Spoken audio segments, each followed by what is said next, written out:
மரியாதைக்குரிய அறம் செய்ய விரும்பு அறக்கட்டளையின் அறம் விருதுகளை வாங்க வந்திருக்கிற அனைத்து சாதனையாளர்களுக்கும் என்னுடைய பணிவான வணக்கத்தை முதல்ல தெரிவிச்சுக்கிறேன்.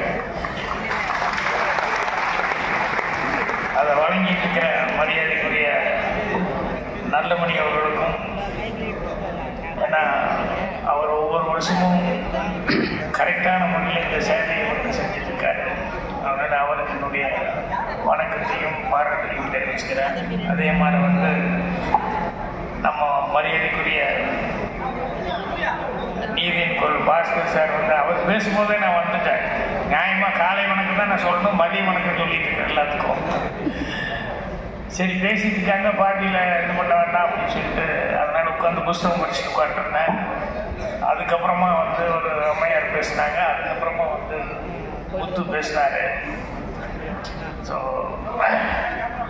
அறம் செய்ய விரும்பல எல்லாம் ஃபங்க்ஷனில் எல்லோரும் விருது வழங்கிட்டு இருக்கும்போது ரொம்ப நேரம் பேசிகிட்டு இருந்தோம்னா இன்னும் நிறைய பேருக்கு விருது கொடுக்க வேண்டியது இல்லையா? பாஸ்கர் சார்லாம் நல்ல கருத்துக்களை சொல்லிட்டு இருந்தார். என்னென்னா நல்ல பழக்கங்களை வந்து வழக்கப்படுத்திட்டோம்னா அது கடைசி வரைக்கும் நமக்கு வந்து ரத்தத்தில் ஊறி போய் கடைசி வரைக்கும் இருக்கும். அப்படி நல்ல வந்த பழக்க வழக்கங்கிறது அதுதான். அறம் செய்ய விரும்பு அப்படிங்கிறதே வந்து ஒரு நல்ல அந்த வேர்டே அறம் செய்ய விரும்பு அப்படிங்கிறதே வந்து அதை நம்ம கடைப்பிடிக்கணும் அப்படிங்கிற மாதிரி இருக்கும். ஏன் நல்ல பழக்க வழக்கம் அப்படின்னா, சில பழக்க வழக்கம் தப்பான பழக்க வழக்கம் லேடிஸ் தப்பாக நினைச்சக்கூடாது. என்னென்னா ஒரு பாதிரியார்கிட்ட வந்து ஒருத்தர் பாவம் பண்ணி பேக்க வரலாம். ஒரு யங்ஸ்டர் பாதிரியார் வந்து என்னப்பா மகனை என்ன பாவம் பண்ண சொல்லு, இல்லை இந்த மாதிரி ஒரு பொண்ணு கூட தப்பு பண்ணிட்டேன், அது கல்யாணம் ஆகாத பொண்ணு, அதனால் மனசு ரொம்ப மிக்ஸ் ஆகி போச்சு, சூசைட் பண்ணிக்கலாமா? இவ்வளவு சிச்சி இதுக்காக நான் போய் சூசைட் பண்ணிக்கலாம், என்ன தப்பானது? தப்பை உணர்ந்துட்டேல, யார் அந்த 3வது தெரு மிஸ்டர்லாம் அதாங்க? இல்லை இல்லை அது இல்லை அப்படின்னா 5வது ஸ்ட்ரீட்டில் வந்து வேற ஒரு பொண்ணு அது மேரியா, அதான் இல்லை அது இல்லை, சரி பரவாயில்ல, சரி பாவத்துக்கு நான் மன்னிப்பு கேட்டு கொடுக்குறேன் அப்படின்னு வெந்திச்சிட்டான். இது ஒன்றும் மன்னிப்பே கொடுக்கல, நான் அதுக்குள்ளே புறப்படுறதுல ஃபாதர் இன்னொரு தடவை வர்றேன்.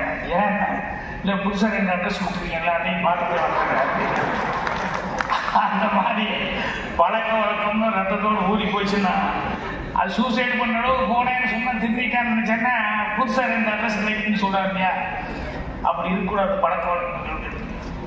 என்எஸ் கிருஷ்ணா அவர்கள் கூட போச்சு. அவர் வந்து ரொம்ப முடியாமல் கையில் ஒன்றும் இல்லாமல் இருக்கிற நேரத்தில் கூட ஒருத்தன் வந்து கேட்குறான் அப்படின்னு சொல்லும்போது சம்சாரத்துக்கு ஏதோ குடிகளுக்கு ஏதோ கொண்டு வான்னு சொல்லி போட்டு அந்த வெள்ளி குஞ்சா ஏதோ வந்து அதை மறைமுகமாக எடுத்து அவங்க கையில் கொடுத்து மறைச்சி வச்சுக்கூட இதை கொண்டு போய் ஏதாவது வச்சு மணிக்கோ கையில் காசு கொடுக்குறதுக்கு அப்படின்னா அதை பார்த்து அவரெல்லாம் வந்து இன்ஸ்பிரேஷனாக இருந்ததுனாலலாம் புரட்சி தலைவர் எம்ஜிஆர் அவர்கள் வந்து கடைசி வரைக்கும் கொடுக்குற அந்த ஹேபிட்ங்கிறது அவர் பழகிருந்தார்.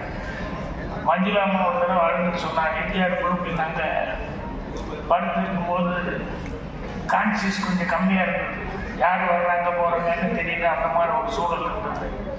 நான் போய் பார்க்குறதுக்கு முன்னாடி அப்போ மஞ்சுளா தான் வந்திருக்குன்னு தெரியல, யாரோ பார்க்க வந்திருக்காங்க கும்பிட்றாங்க நோண்டி ஒரு உண்மை கும்பிட்டு தலைமணி கடையில் காசு இருந்து எடுத்து நீட்டினார். யார் வந்திருக்காங்க கூட தெரியல அவருக்கு. மஞ்சுளா அப்படிங்கிறது யாரோ நம்மக்கிட்ட கஷ்டம்னு வருவாங்க, அதனால் எப்பவுமே கஷ்டத்துக்கு எடுத்து நீட்டி பழக்கப்பட்டவர். அந்த மாதிரி நல்ல பழக்க வழக்கங்கள் அப்படிங்கிறது வந்து கடைசி வரைக்கும் நம்ம அவங்களோட இருக்கும். அறம் செய்வது இதில் வந்து பல சாதனையாளர்களுக்கு வந்து விருதுகளை கொடுத்துருக்காங்க. ஸோ அந்த நான் சொன்ன மாதிரி கலைஞர் சொன்ன மாதிரி இவர் கலைவாணர்கள் புரட்சி தலைவர்கள்லாம் வந்து கடைசி வரைக்கும் வந்து அடுத்தவங்களுக்கு ஏற்படுறதா இருந்தாங்க. அந்த மனிதநேயம் ஒன்று இருந்தாலே போதும், அதே நம்ம வந்து வாழ்க்கையில் நமக்கு மிகப்பெரிய பெயர். ஸோ அதை செய்யணும்னு சொல்லி கேட்டுக்கிட்டு மறுபடியும் விருது தொடங்கணும். ஏன்னா சாப்பாடு தான் ரொம்ப தாண்டி போயிடக்கூடாது. ஓகே, மறுபடியும் நான் பேசுகிறேன். யதார்த்தமாக வந்து உரையாற்றி இருக்கிறார் நம்முடைய ஐயா திரு கே பாக்கியராஜ் அவர்கள். தற்போது அவருக்கு நிச்சயமா ஒரு விருது கொடுக்கணும் இல்லையா, நம்முடைய இணைந்தமைக்காக திரு கே பாக்கியராஜ் அவர்களுக்கு ஒரு நினைவு பரிசும் இந்த விருதும் தற்போது வழங்கப்படுகிறது. நம்முடைய அறம் செய்திரு அறக்கட்டளையுடைய நிறுவனர் மற்றும் நீதித்துறை நிறுவனம் திரு சி.ஆர். பாஸ்கரன் ஐயா மற்றும் இணைந்து மதுரை முத்து அவர்கள் தற்போது சால்வை அணிவித்து மரியாதை செய்கிறார். அந்த நினைவு பரிசானது தற்பொழுது ஐயாவிற்கு வழங்கப்படுகிறது. நல்ல கைத்தட்டெல்லாம் இந்த விழாவை ஒரு சிறப்பு